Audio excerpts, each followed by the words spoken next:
Welcome. In front of me is a Nokia G50 and today I'll show you how to put the device into safe mode. And to get started, all you need to do is hold the power key. Once you see your boot options, hold power off. This will in turn bring this window up, reboot to safe mode, so confirm it by tapping on OK. And this will initiate a reboot. Now, while it's rebooting, I'm going to quickly tell you what this mode is for the people that might not know.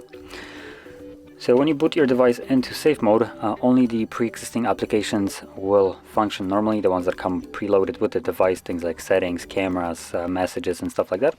Any application that you have installed yourself, and also some of the ones that come sometimes preloaded as a bloatware to your device, will be completely terminated and will not be able to start up in this mode, neither by themselves nor by you. So this will allow you to simply troubleshoot your device in this mode. If you have some kind of problem, safe mode will be there to basically define if the problem that you're having is software based or hardware based.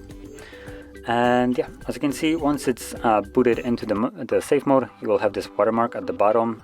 It's gonna stay here. It's overlaid over all the applications just so you are always aware that you're in this mode. And see if there's any kind of applications that will not start, but it looks like there is none.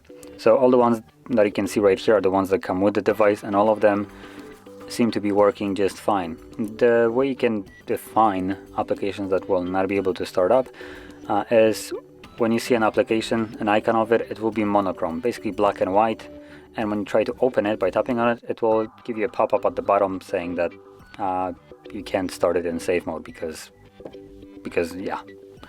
Now anyway, once you're done with this mode, to leave it, simply hold the power key and select restart.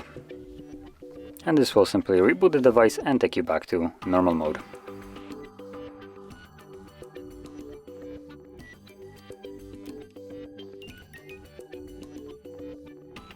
And as you can see, now we are back in the normal mode. So if you found this very helpful, don't forget to hit like, subscribe, and thanks for watching.